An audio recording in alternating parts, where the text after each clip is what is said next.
Shalom, saudara yang terkasih dalam Tuhan.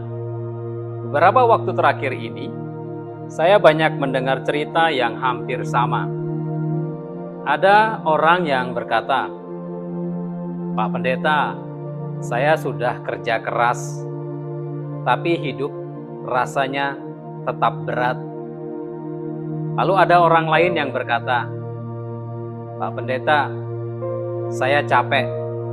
Bukan cuma fisik, tapi hati saya lelah."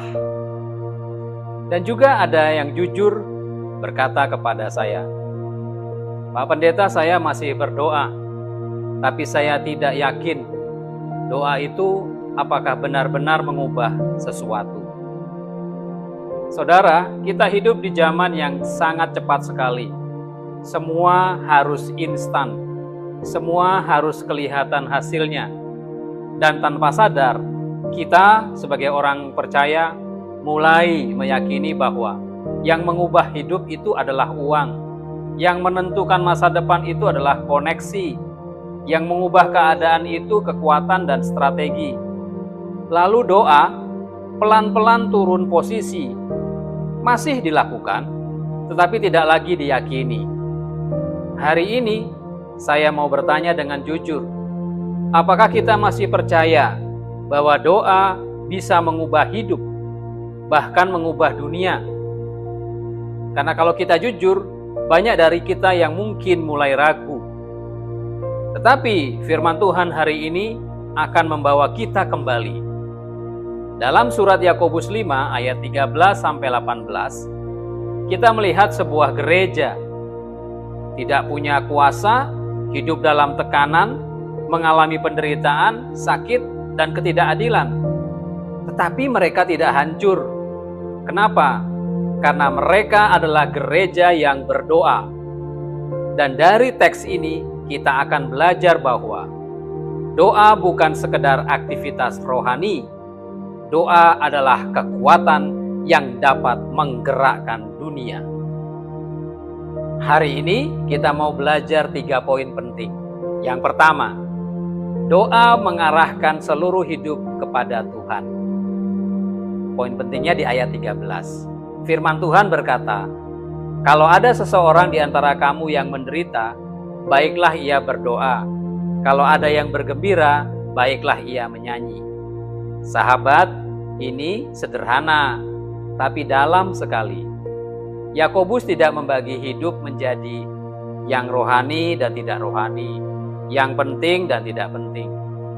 Semua kondisi hidup, baik susah maupun senang, harus diarahkan kepada Tuhan. Masalah kita hari ini bukan tidak berdoa. Masalah kita adalah kita memilih kapan kita mau berdoa. Seperti kita berdoa saat sakit, tapi kita lupa berdoa saat sehat. Kita berdoa saat butuh, tapi kita diam saat kita berhasil. Padahal seringkali justru keberhasilan yang menjauhkan kita dari Tuhan. Saudara, doa bukan reaksi sesaat. Doa adalah arah hidup. Gereja yang menggerakkan dunia adalah gereja yang berdoa saat susah, gereja yang tetap berdoa saat senang, karena hidup mereka sepenuhnya terhubung dengan Tuhan. Poin yang kedua, doa memulihkan dan membangun komunitas. Ayat 14-16a penekanannya. Firman Tuhan berkata, "Kalau ada seorang di antara kamu yang sakit, baiklah ia memanggil para penatua jemaat, dan mereka harus mendoakan dia." Dan juga dikatakan, "Hendaklah kamu saling mengaku dosamu dan saling mendoakan." Sahabat, ini sangat berbeda dengan cara hidup banyak orang hari ini. Kita hidup di zaman orang menyembunyikan luka, menutupi dosa, dan berjuang sendirian. Kalau sakit, memilih diam. Kalau jatuh dalam dosa, memilih untuk disembunyikan.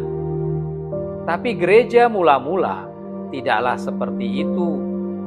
Mereka adalah komunitas yang berani berkata, "Saya butuh doa."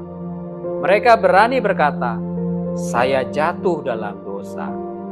Dan mereka berani untuk saling menopang satu dengan yang lain. Dan disitulah kuasa Tuhan bekerja. Saudara perhatikan ini, kesembuhan dalam teks ini tidak hanya soal fisik saudara, tetapi juga tentang pemulihan hati, pemulihan relasi, hubungan satu dengan lainnya, dan juga pemulihan kehidupan rohani jemaat, baik secara pribadi maupun secara komunal. Saudara, banyak orang hari ini sakit. Bukan hanya tubuh mereka yang sakit, tetapi hati mereka sakit. Dan seringkali bukan karena obat, tetapi karena kurang doa dan kurang komunitas. Ajarannya jelas.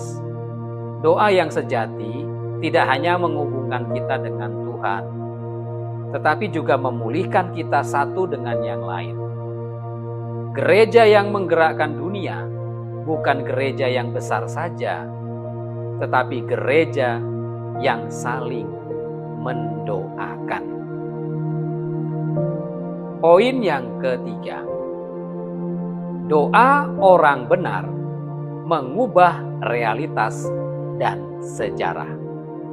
Penekanannya ayat 16b sampai 18. Di sana firman Tuhan berkata, doa orang yang benar bila dengan yakin didoakan, sangat besar kuasanya. Rasul Yakobus memberikan contoh. Elia adalah manusia biasa, sama seperti kita. Saudara, ini luar biasa. Rasul Yakobus tidak mengatakan Elia itu super rohani, tetapi Yakobus mengatakan Elia itu sama seperti kita. Artinya apa? Punya kelemahan, punya emosi, juga punya pergumulan. Tetapi Elia berdoa, dan apa yang terjadi? Langit tertutup, tidak ada hujan.